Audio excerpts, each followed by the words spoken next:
Pemirsa Bincang Sehati, momen pergantian tahun seringkali dianggap sebagai waktu yang paling tepat untuk mengingat kembali. Di saat-saat inilah kita mulai memikirkan setiap kejadian yang telah kita alami, serta tindakan dan perilaku kita selama setahun terakhir. Ada baiknya jika kita tak hanya fokus pada pengalaman menyenangkan, tetapi juga setiap kejadian yang kurang mengenakan. Setiap orang pasti memiliki kekurangan dan pernah melakukan kesalahan. Tapi kita semua tentu ingin selalu menjadi versi terbaik dari diri kita sendiri. Untuk itu, kita perlu mengenal diri lebih baik, memahami apa yang kita inginkan, dan mengetahui cara untuk mencapainya. Dengan demikian, kita bisa mengubah sikap dan perilaku kita menjadi lebih baik. Proses meninjau dan mengoreksi diri inilah yang dinamakan dengan introspeksi. Menjadi hal yang baik jika masing-masing dari kita mau belajar untuk introspeksi. Karena lewat introspeksi, kita tak hanya dapat memperbaiki diri, tapi juga dapat lebih mampu mengendalikan emosi, serta meningkatkan rasa kepercayaan diri, empati, dan produktivitas dalam kehidupan sehari-hari.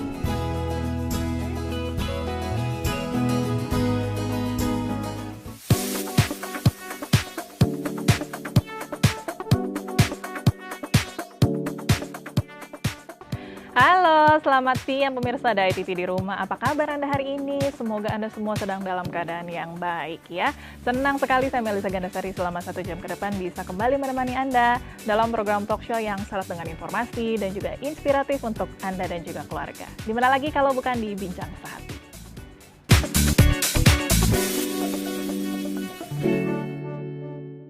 Iya pemirsa Bincang Sehati, tidak terasa ya sebentar lagi kita akan mengalami pergantian tahun. Nah biasanya kalau dekat-dekat pergantian tahun nih, pasti kita identik dengan introspeksi diri atau resolusi. Anda pasti pernah mendengar ya istilah introspeksi ini.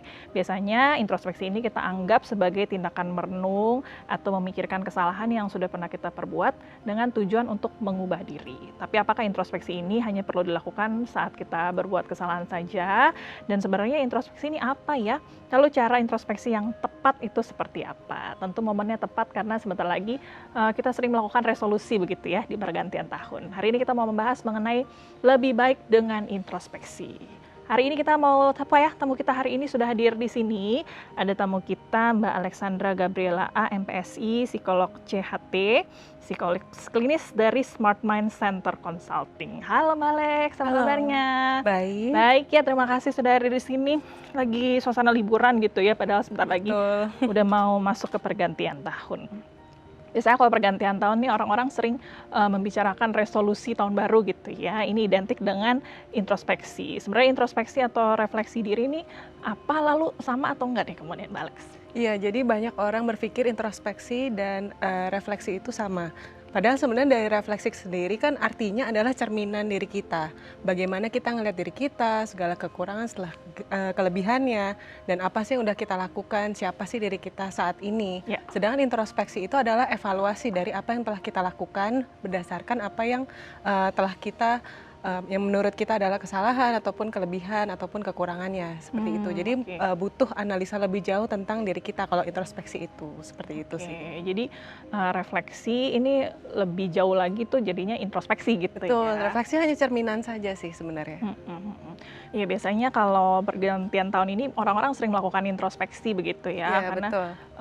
Udah mau mengganti ke tahun yang baru, biasanya diinget-inget tuh ya setahun ke belakang udah melakukan apa, apakah baik atau buruk begitu ya tahun yang sudah dilewati ini. Nah, apakah dalam melakukan introspeksi ini ada proses-proses yang harus kita lewati, Mbak Alex? Sebenarnya pertama-tama adalah kita harus terbuka atas apa yang terjadi sama diri kita, apa yang kita lewati, dan betulkah hal itu terjadi karena kesalahan kita atau memang situasinya membuat hal itu terjadi. Kita pun harus terbuka kan, kadang apakah masalah ini karena kita yang perlu berubah atau suasananya yang perlu dirubah. Jadi semuanya harus seimbang. Setelah itu juga kita perlu mempertimbangkan pro dan kontranya, apa sih yang sebenarnya harus kuubah dan apa yang sebenarnya sudah bisa aku pertahankan seperti ini. Seperti itu sih. Jadi kadang-kadang orang cuman berkaca ke dirinya sendiri gitu ya, padahal ada faktor-faktor lain juga yang mempengaruhi tindakan kita atau perbuatan kita di dari yang sudah lewat gitu ya, ternyata Iya. faktor lingkungan, suasana ini ada pengaruhnya juga ya, Mbak Alex? Ada pengaruhnya karena memang dalam dunia psikologi ada yang namanya pusat kendali atau kita sebut sebagai locus of control. Jadi ada internal locus of control ataupun external locus of control. Jadi untuk orang-orang yang suka merefleksi diri, suka mengintrospeksi diri, mereka mungkin lebih banyak menggunakan internal locus of control. Jadi ada orang yang berpikir agar positif atau mungkin menghindari sesuatu negatif harus aku yang berubah nih. Tapi kalau external locus of control biasanya mereka lebih seakan-akan menyalahkan atau membiarkan diri mereka itu menerima konsekuensi dari luarnya. Jadi konsekuensi dari yang terjadi di lingkungan sekitar mereka. Oh, aku seperti ini kan karena mungkin nasib sial aja atau orang-orang emang nggak suka sama saya. Padahal dia juga lupa apakah mungkin ada sisi dari diri dia yang memang bikin orang lain nggak suka sama dia gitu. Oke, jadi harus seimbang ya. Harus seimbang. Jangan terlalu nyalahin diri sendiri juga kurang tepat, terlalu kayaknya membiarkan ini semuanya karena faktor eksternal juga nggak tepat gitu. Karena ini keduanya saling berhubungan ternyata gitu ya. Kadang-kadang kita suka lupa tuh biasanya nyalain keadaan terus ya, atau nyalahin nasib tadi paling sering gitu ya. Padahal harus seimbang juga nih, kita harus ingat-ingat juga kita sendiri seperti apa, lingkungan juga pasti ada pengaruhnya kira-kira begitu. Iya, Ya. seperti itu. Baik, ada tujuannya nggak sih Mbak Alex orang melakukan introspeksi pada akhirnya? Tujuannya antara lain adalah memperbaiki diri kan, biar gimana pun kan kita sebagai manusia layaknya terus berkembang, terus belajar. Mungkin ada orang yang bilang ini kesalahan atau ini kegagalan, tapi ada juga yang bilang ini pelajaran kok, pembelajaran yang aku cuma bisa dapat setelah aku bisa ngelewatin semua ini, seperti itu. Jadi memang bagaimana cara pikir kita pada akhirnya menentukan juga ya. Ada yang langsung menganggapnya, aduh kalau jelek ini negatif, terus begitu ada juga yang menganggap, wah kalau memang ini dilewati, ini merupakan pelajaran tadi itu yang pastinya membuat kita jadi jauh lebih baik lagi. Iya, paling nggak pengalaman itu masih bisa kita cerna sebagai suatu hal yang positif yang kita nggak dapat dari manapun. Gitu. Oke, nah pemikiran mengenai masa lalu dan masa depan kita begitu ya, ini ada hubungannya juga dengan cara kita mengintrospeksi diri begitu nggak Pak Alex? Betul, karena sebenarnya pemahaman kita terhadap persepsi kita terhadap ingatan dan masa lalu, semua pengalaman kita itu membentuk bagaimana kita memandang diri kita sekarang. Betul. Jadi apapun yang kita lalui, bagaimana kita memahaminya, dan apapun yang kita ekspektasikan itu membentuk apa yang menjadi diri kita sekarang. Aku harus kemana nih? Aku harus punya tujuan apa dan langkah apa yang harus aku lakukan, apa yang harus aku perbaiki. Gitu, seperti itu. Karena tadi kita sempat ngobrol tuh ya, bagaimana ini tergantung dari pikiran seseorang, pengalaman dia di masa lalu, tujuan nanti dia ke depan mau apa, ini mempengaruhi cara pola pikir dia pada akhirnya begitu ya. Iya, betul. Oke, nah berarti kan ada banyak nih hal-hal yang mempengaruhi seseorang ya, pengalamannya dari masa lalu, visi dia ke depan tadi seperti apa, lalu bagaimana tadi dia melihat diri dia, melihat lingkungan dia seperti apa, ini jadi banyak mempengaruhi seseorang ya. Berarti harus dipertimbangkan saat kita melakukan introspeksi ini apa aja Mbak Alex? Biasanya lebih bukan hanya saat kita melakukan kesalahan, tapi kira-kira apa nih yang bisa aku lakukan lebih, atau apa yang bisa aku rencanakan agar kalau dia merasa mungkin hidupnya kok kayaknya begini-begini aja, gimana sih caranya untuk berubah atau keluar dari situasi ini. Jadi nggak selalu kalau lagi ada masalah nih, mungkin kalau hidupnya kayaknya flat aja nih, kayaknya aku perlu ada resolusi baru, aku perlu introspeksi apa nih yang bisa aku lakukan supaya bisa berkembang lebih.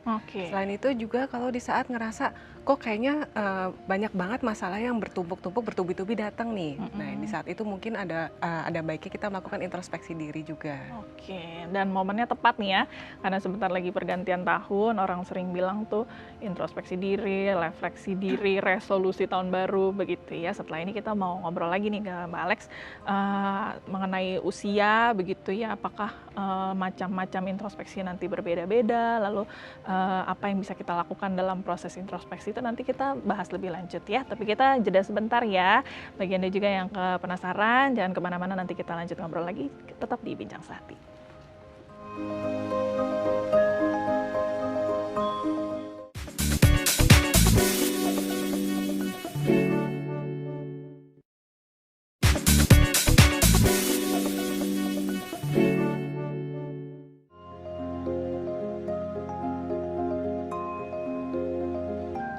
Anda Anda kembali lagi di Bincang Sehati. Hari ini kami sedang membahas mengenai bagaimana kita bisa lebih baik dengan introspeksi. Hari ini ada tamu saya di sini, Mbak Alexandra Gabriela AMPSI, psikolog CHT, seorang psikolog klinis. Kita lanjut ngobrol lagi ya.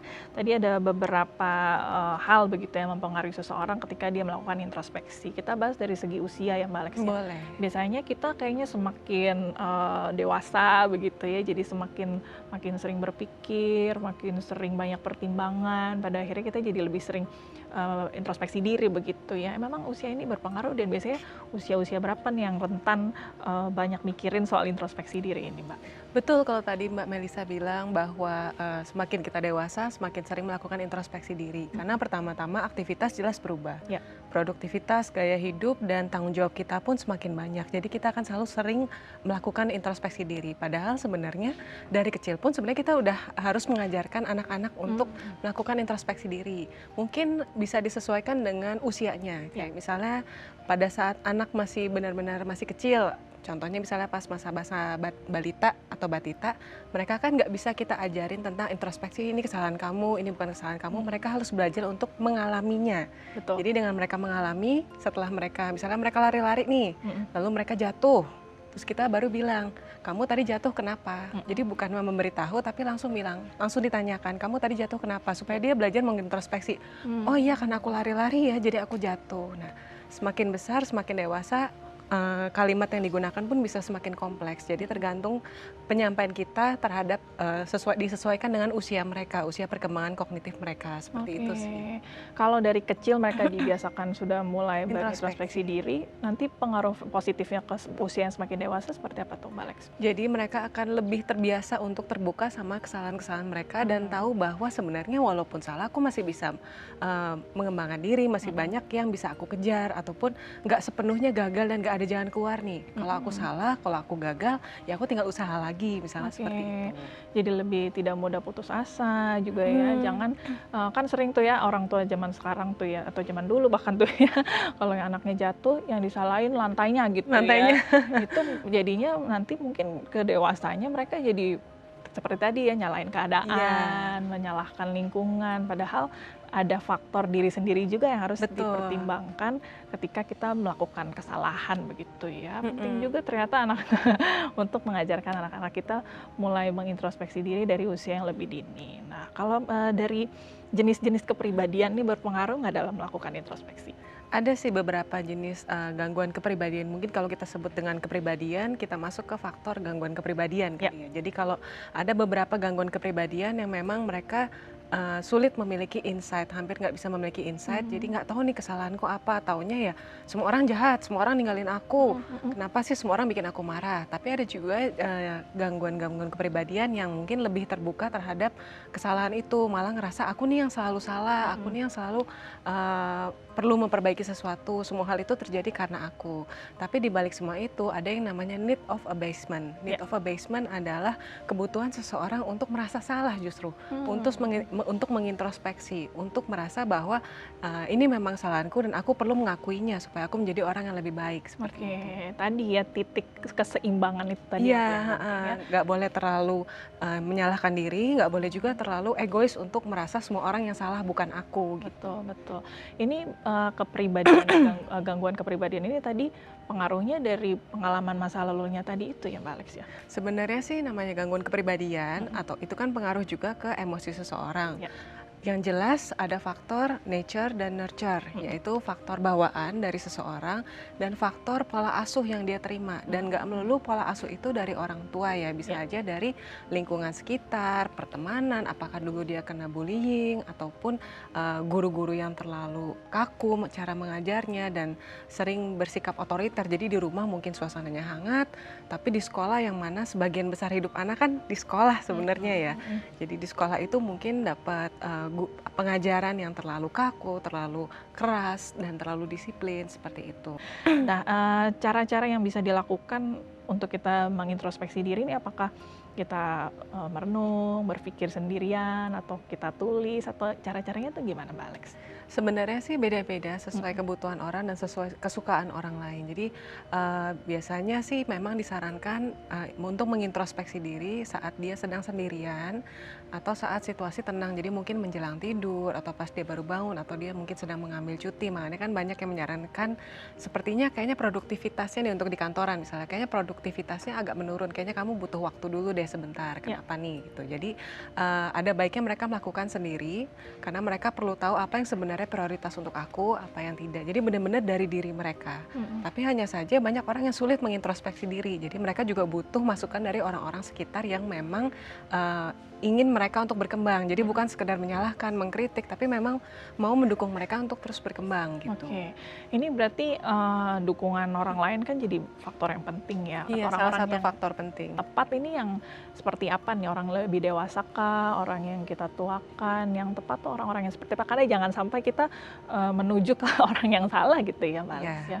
Kalau memang seperti itu kita perlu melihat dulu nih. Pertama, anggaplah dari 10 orang. Kita termasuk salah satu dari 10 orang itu. Ada 9 orang yang mengatakan hal yang sama tentang sisi negatif kita. Berarti kan memang kita yang sebaiknya berubah. Tapi kalau misalnya dari 9 orang, dari 10 orang, dari 9 orang itu hanya 2 yang mengatakan sisi negatif kita dan sisanya hanya bilang sebenarnya baik-baik aja sih, mungkin ini memang ciri khas kamu aja, tapi yang 2 itu mungkin mengkritiknya begitu dalam. Itu lebih baik kita hanya pertimbangkan dan kalau memang nggak ada sisi baiknya ya tidak perlu kita dengarkan seperti itu. Jadi biasanya penyampaiannya kalau orang memang benar-benar peduli sama kita masih ada sense, oh ya memang ada sisi positifnya untuk dengerin dia. Tapi kalau memang sifatnya hanya untuk menyalahkan, menjatuhkan, ataupun merubah kita 100% menjadi pribadi yang sebenarnya bukan diri kita. Dalam artian sebenarnya kan memang kita diminta untuk ngikutin seperti maunya mereka dan itu kan kita akan kehilangan diri kita sendiri. Betul.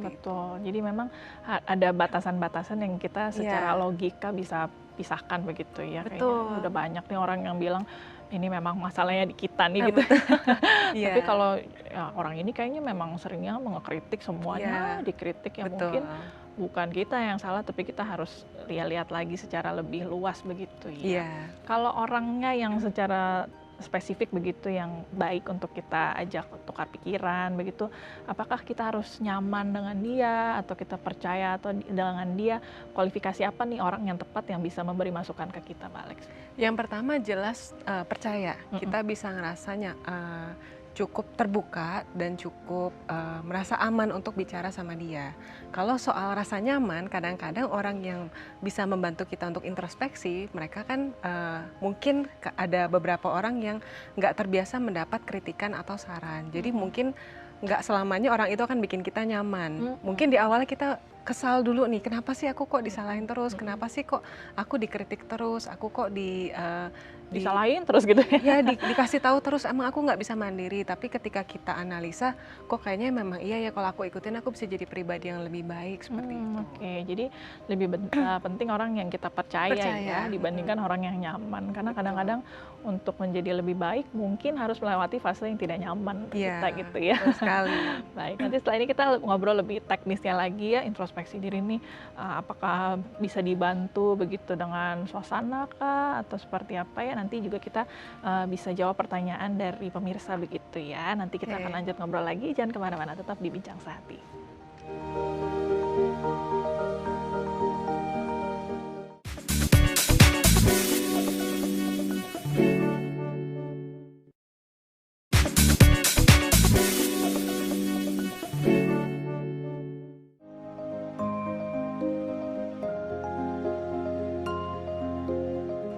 Terima kasih pemirsa, Anda masih bersama dengan kami di Bincang Sehati. Hari ini kami sedang membahas bagaimana kita bisa lebih baik dengan introspeksi.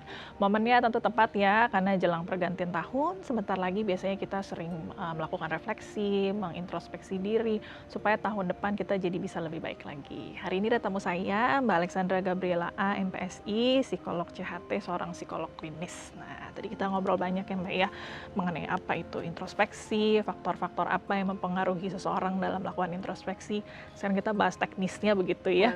Introspeksi itu baiknya kapan, momennya, suasananya seperti apa begitu. Tadi sempat dibahas ya, baiknya malam hari tenang gitu ya. Biasanya orang tapi melakukan introspeksinya kayak gini nih, jelang-jelang pergantian tahun gitu ya.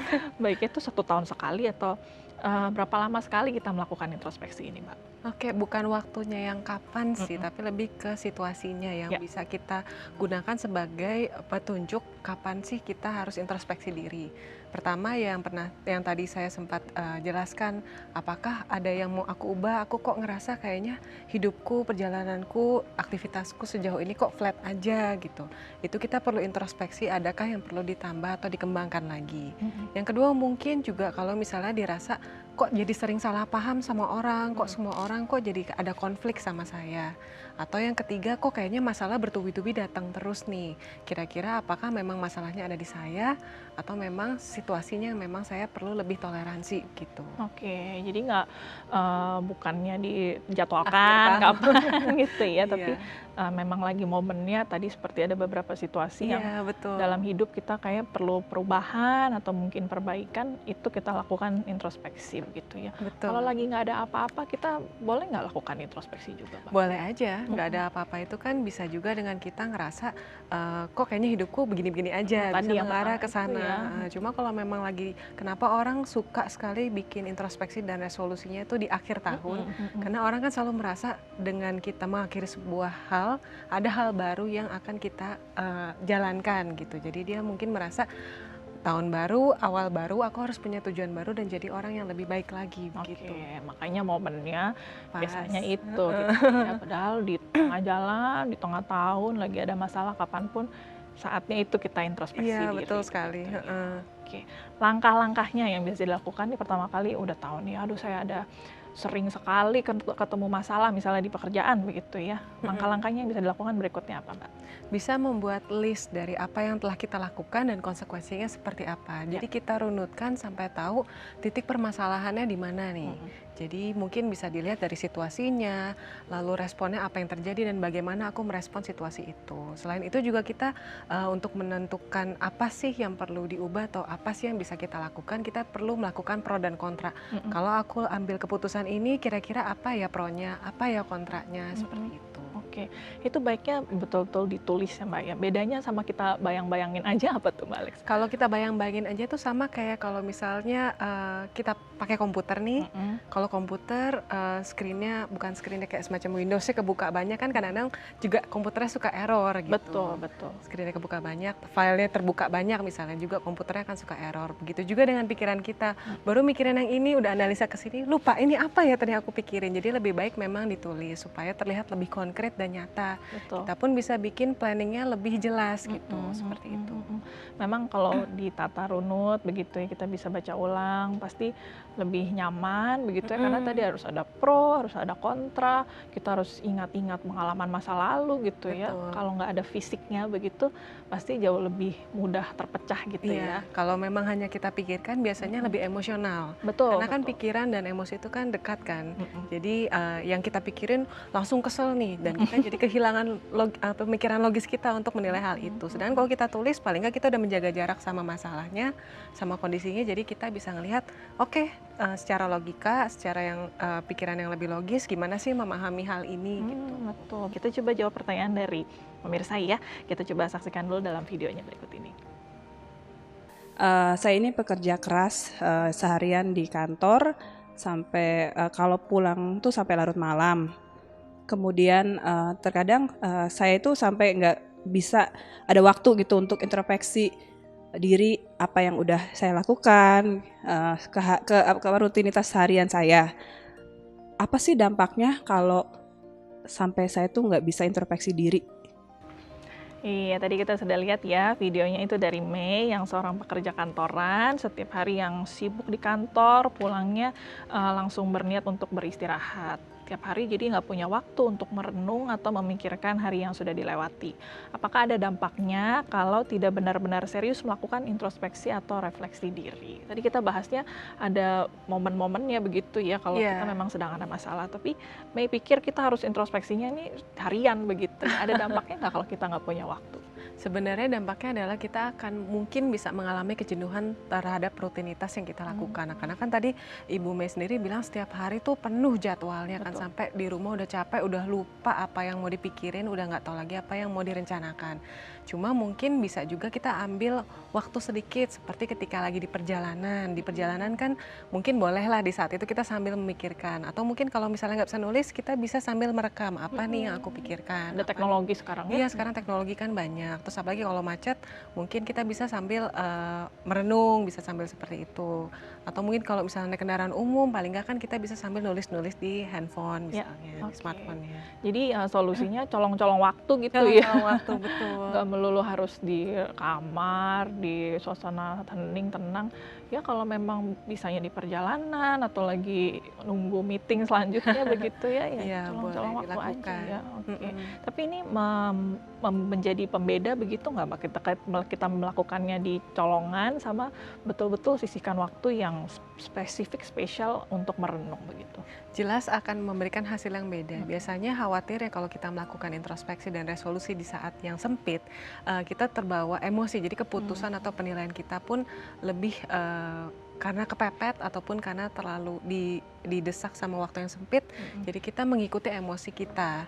Tapi kalau kasus seperti yang Ibu Mei alami seperti ini, mungkin resolusi atau introspeksinya adalah menentukan yang menjadi benar-benar prioritas dia, supaya dia nggak kehilangan waktu. Khawatir ya ketika sudah berjalan dan sudah melewati beberapa waktu, dia akan ngerasa, kok aku ngelewatin masa anak-anakku ya, kok aku nggak happy ya misalnya. Jadi fokus kerja, terus mungkin itu yang perlu diintrospeksi sebenarnya. Oke, atau mungkin kalau memang sudah terlalu jenuh di pekerjaan, terlalu sibuk, tadi bisa ambil cuti ya, Bisa. Alex ya. Tergantung perusahaannya sih sebenarnya. Tapi itu disarankan nggak sih kalau memang kayak tadi jangan sampai dia terlalu jenuh, sudah terlalu beban pekerjaan terlalu berat, memang dia memang diberikan cuti itu juga untuk kesempatan untuk kita introspeksi diri kan, yang boleh dimanfaatkan ya. Iya, memang seperti itu. Jadi untuk mengetahui lebih jauh tentang diri kita, menggali lebih jauh tentang diri kita, dan juga sebagai stress release lah paling nggak. Kan sepertinya saya membayangkan kondisinya Ibu Mei tadi ya. Kondisinya Ibu Mei kayaknya hektik sekali setiap harinya, sampai untuk introspeksi saja nggak bisa. Betul, baik. Jadi ditakar-takar sendiri itu Ibu Mei ya, kira-kira masih sanggupkah begitu, mungkin masih bisa colongan, lakukanlah di waktu-waktu colongan. Tapi kalau terlalu jenuh sekali, ada kesempatan kok ya cuti begitu yang bisa diambil, saat itu bisa dipakai untuk merenung, karena momennya nggak melulu harus harian begitu ya. Kalau memang dibutuhkan saat itu bisa digunakan supaya tadi bisa introspeksi, supaya menuju ke arah yang lebih baik. Semoga cukup menjawab ya Ibu Mei ya. Baik, ada manfaat positif apa nih yang bisa kita dapatkan dari kita mengintrospeksi diri, Mbak? Dengan kita mengintrospeksi diri, paling enggak untuk resolusi atau rencananya kan lebih jelas. Karena biar gimana kan perubahan itu selalu ada. Kita lihat mungkin 5-10 tahun lalu di saat kita masih sekolah, nggak kepikiran kalau zaman sekarang mungkin internet tuh udah merajalela di mana-mana, semua serba cepat. Jadi mungkin namanya orang sering berpikir kalau aku punya ekspektasi, punya tujuan, punya goals, itu aku harus kejar, dan goals itu nggak boleh berubah. Sebenarnya nggak seperti itu. Justru kalau misalnya ekspektasi atau goals kita berubah, artinya kita bisa beradaptasi sama perubahan itu. Jadi dengan introspeksi, kayaknya rencana atau goals aku nih masih ideal nggak ya dengan kondisi sekarang? Kalaupun sudah nggak ideal, gimana cara supaya aku bisa beradaptasi dan bisa memodifikasi goals dan rencana-rencana aku supaya aku masih bisa meraih apa yang ingin aku capai gitu. Oke, menarik nih ya, ternyata visi misi kita begitu bisa berubah-ubah ya, nggak melulu sama dengan 20 tahun yang lalu begitu, atau saat kita anak-anak. Dan ini berarti introspeksi yang dilakukan dan langkah-langkah berikutnya juga jadi menentukan begitu ya. Setelah ini kita bahas ya, setelah kita introspeksi, langkah berikutnya apa nih gitu ya. Jangan berhenti di introspeksi aja dong ya, nanti kita akan bahas lagi, dan Anda juga masih ada kesempatan nanti kita mau bacain pertanyaan dari pemirsa juga. Jangan kemana-mana, Bincang Sehati segera kembali.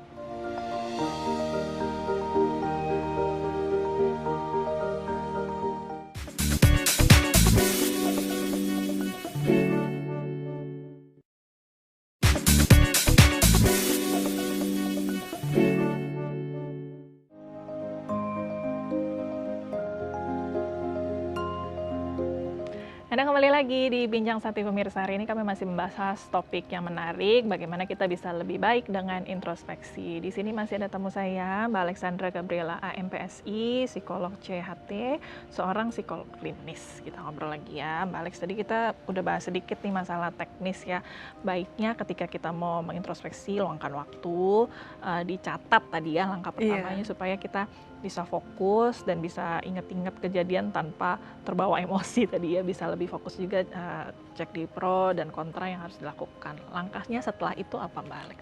Setelah itu jelas kita coba tentukan dulu resolusinya mau jadi seperti apa sih, apa yang mau aku kejar gitu. Jadi setelah kita udah introspeksi, jelas kita mesti tahu dong kemana langkah yang mau kita tuju, hal apa yang mau kita tuju, seperti itu. Butuh konsultasi juga ke orang lain yang tadi kita percaya begitu tuh sejauh apa, atau sebenarnya kita percaya aja sama diri kita sendiri bisa melakukan resolusi untuk visi berikutnya? Tolak ukurnya jelas dari diri kita sendiri. Tapi kadang orang kalau lagi kena masalah pasti mereka nggak pede sama pemikiran mereka. Yang jelas coba cari orang yang dianggap lebih mengerti dan lebih memahami kondisi yang sedang mereka jalani.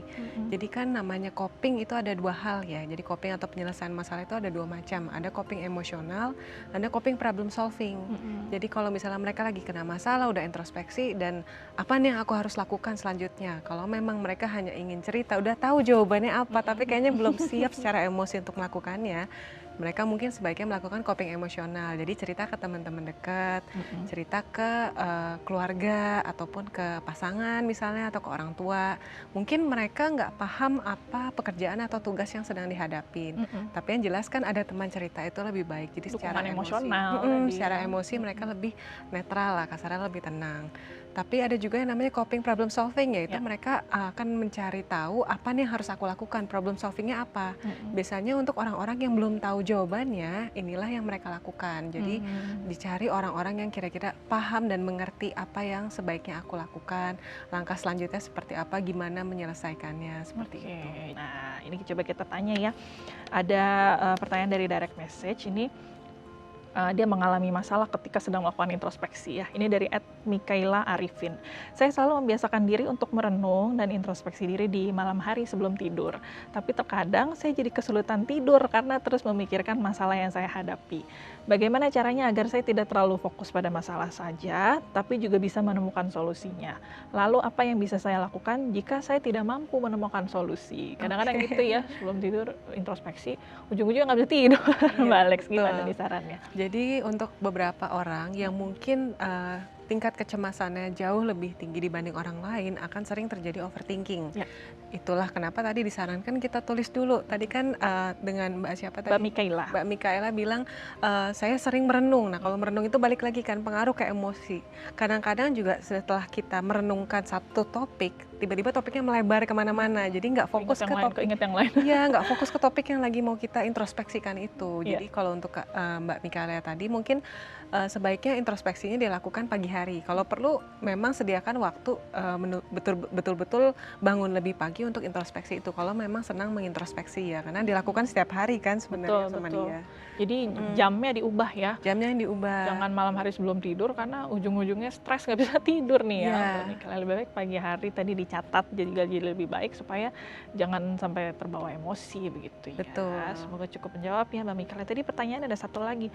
Kalau saya nggak bisa menemukan solusinya, tadi kan sebenarnya ada bisa tanya ke orang lain. Kalau ada cara lain supaya kita bisa menemukan solusi bagi permasalahan introspeksi diri kita, apalagi nih Mbak Alex? Sebenarnya selain kita bisa tanya ke orang yang mungkin lebih senior, lebih mendalami, lebih profesional di bidangnya, kita bisa juga dengan membaca buku-buku yang berkaitan dengan masalah kita.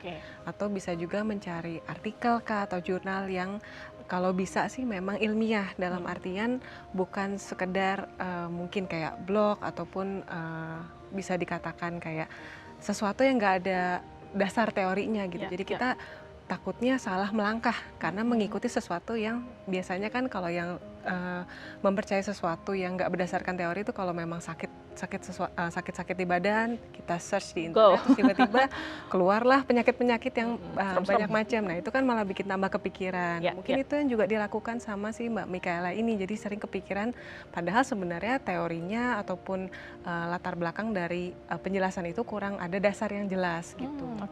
Jadi banyak ngobrol, banyak membaca, tapi dengan catatan yang ilmiah begitu ya, sudah diteliti ilmiah sehingga masukannya juga tepat begitu ya, bukan justru bikin tambah stres gitu ya. Semoga cukup menjawabnya Mbak Mikaela ya. Baik.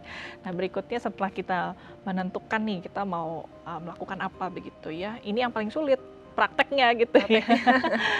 Seberapa sulit nih, apa yang harus kita persiapkan setelah tahu apa yang harus kita lakukan untuk praktek merubah diri pada akhirnya, Mbak? Ya, perubahan itu memang nggak nyaman. Seseorang itu bisa berubah, pastikan mereka akan membreak atau membongkar kebiasaan lama mereka dan memilih kebiasaan baru yang memang lebih baik, yang dianggap lebih baik untuk diri mereka sendiri. Kadang-kadang mungkin karena ngerasa, oh kayaknya nggak ada yang bakal lihat nih, aku tetap di kebiasaan yang sama kalau nggak di depan orang. Masalahnya ketika kita berada sendiri, tanpa ada orang lain di sekitar kita atau hanya ada orang terdekat, itulah yang di saat itulah kita bisa menunjukkan diri kita apa adanya. Yang sebenar-benarnya. Jadi tetap saja berusaha untuk biasakan diri kita seperti yang sedang kita rencanakan itu, sesuai dengan introspeksi yang telah kita lakukan, baik itu ada orang lain, baik itu dengan orang terdekat ataupun ke diri kita, walaupun kita sedang sendiri. Jadi tetap dibiasakan supaya kita menjadi habit atau lifestyle kita yang baru, seperti itu. Konsisten ya, konsisten. Ya. Jangan cuman kalau lagi dilihat bos, kalau lagi di depan orang baru dilakukan perubahannya, tapi supaya tadi jadi habit, kapanpun, dimanapun perubahan itu dilakukan karena toh untuk diri kita yang jadi baik ya.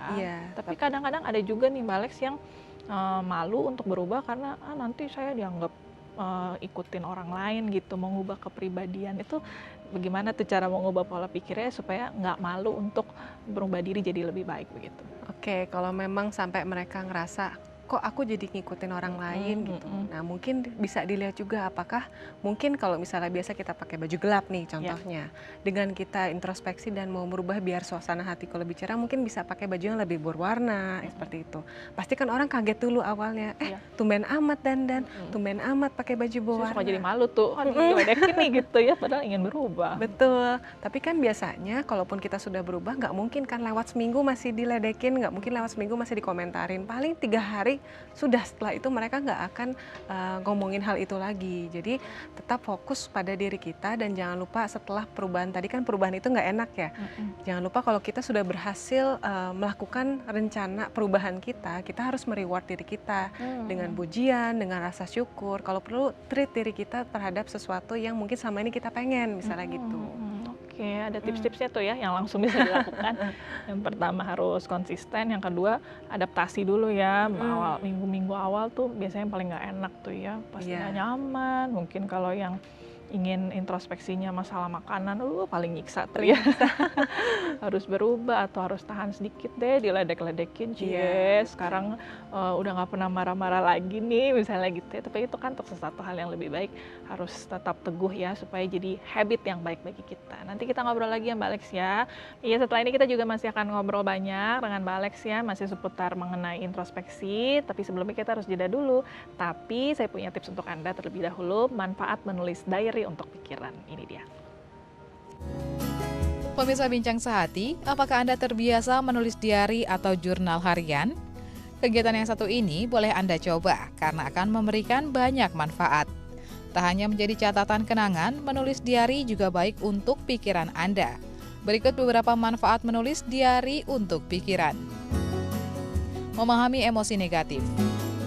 Ketika Anda merasa sedih, marah, dan kecewa, meluapkan pikiran dan perasaan Anda lewat tulisan dapat menjadi sarana terapi. Menulis dengan detail perasaan yang Anda rasakan setiap harinya dapat membantu Anda lebih mudah memikirkan kembali dan memahami lebih dalam emosi-emosi negatif tersebut. Membantu memecahkan masalah. Menulis diary akan membantu Anda mengenal diri sendiri dengan melihat kembali pengalaman yang Anda alami. Hal ini akan membantu Anda menilai masalah dan tindakan Anda secara lebih objektif, serta memandu Anda dalam menentukan tujuan dan solusi yang ingin Anda capai. Memberikan ketenangan. Menyalurkan perasaan dan masalah Anda dalam diari akan membantu Anda menyalurkan kecemasan dan stres yang Anda rasakan. Dapat menemukan solusi setelah merenungkannya kembali, tentu akan memberikan ketenangan pula bagi Anda. Meningkatkan motivasi. Menulis diari dapat menjadi sarana Anda meningkatkan motivasi. Tulis solusi dan tujuan yang ingin Anda capai dalam diari Anda, sehingga Anda dapat terus diingatkan untuk melakukannya. Anda juga dapat menulis kata-kata penyemangat dalam diri untuk mendorong diri menjadi lebih baik.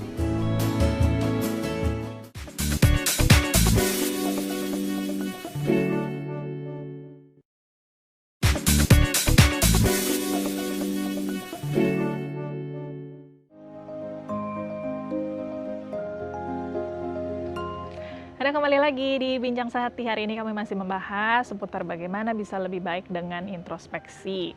Kita lanjut ngobrol lagi ya dengan tamu saya di sini. Ada Mbak Alexandra Gabriela A, MPSI, psikolog CHT, seorang psikolog klinis. Nah, tadi sudah banyak ngobrol teknis, apa yang harus dilakukan, langkah berikutnya yang paling susah.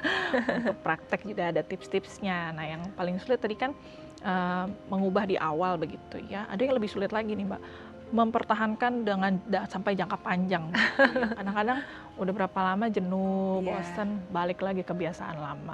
Tips apa yang bisa dilakukan supaya ini jadi kebiasaan baik yang panjang gitu, jangan cuma di awal-awal aja gitu. Iya, biasanya yang bikin kita jenuh adalah kita nggak melihat hasilnya dengan cepat, karena orang kadang lebih fokus ke hasil daripada proses. Jadi mungkin ada baiknya kita bikin skala progres kita nih, udah sejauh apa sih aku dibandingkan kemarin nih aku seperti apa. Dan yang kedua mungkin dia juga merasa kok kayaknya aku lakukan juga nggak bikin perubahan yang cukup signifikan dalam hidupku. Kayaknya kok gini-gini aja, misalnya seperti itu. Jadi ada baiknya kita bisa di tengah-tengah itu ada baiknya juga mengintrospeksi juga sebenarnya proses yang udah aku lakukan seperti apa sih, apakah yang ada yang masih perlu aku ubah atau aku tingkatkan atau malah aku kurangin seperti itu. Dan jangan lupa juga jenuh itu kan muncul balik lagi karena ngerasa kok kayaknya nggak ada yang ngehargain aku ataupun kayaknya kok aku belum dapat apa yang aku mau nih. Padahal sebenarnya reward itu bisa kita berikan ke diri kita sendiri dalam bentuk apapun, nggak usah nunggu situasi di luar terjadi, situasi itu memberikan reward kepada kita, memberikan feedback yang positif kepada kita, tapi kita yang membuat sendiri. Jadi kita udah tahu kita sudah berusahanya seberapa besar, ya udah dong kira-kira reward atau feedback apa yang bisa kita berikan ke diri kita sendiri seperti itu. Jadi penting juga mengevaluasi tadi gitu ya, kira-kira ya, jangan sesuatu pokoknya kalau ada tolak ukurnya begitu terlihat lebih nyata buat kita ya. Jadi nggak mengandalkan perasaan aja gitu. Kayaknya kira-kira aku udah lebih baik lah gitu ya. Itu nggak memberikan dampak gitu ya. Tapi kalau betul-betul secara prioritas nih saya udah berubah ini, berubah itu, apalagi tadi mungkin dicatat juga gitu ya. Kita bisa baca betul-betul tuh saya betul-betul ada perubahan. Misalnya sampai titik mana boleh traktir diri sendiri, misalnya gitu ya, pasti jauh lebih baik. Dan biasanya orang juga nggak tutup mata ya kalau kita ada perubahan, pasti lingkungan suka menyadari juga kok ya. Biasanya ini komentar-komentar seperti apa yang bisa membangun kalau kita jadi orang yang melihat perubahan positif di orang lain? Biasanya kan banyak yang ada yang suka sama perubahan positif orang lain, ada yang merasa bahkan iri atau nggak suka sama perubahan orang lain kan. Kita bisa nilai dari cara mereka berbicara.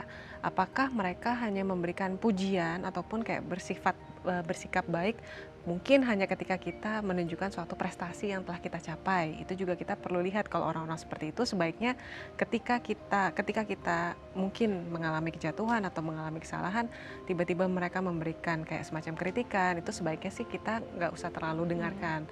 Lebih baik kepada orang-orang yang cara berbicaranya mungkin lebih positif kepada kita. Ini demi kebaikan kamu, akan coba lakukan hal seperti ini, ataupun mungkin kamu sudah baik tapi coba lebih baik lagi. Jadi mungkin bukan menggunakan kalimat-kalimat yang menjatuhkan seperti itu.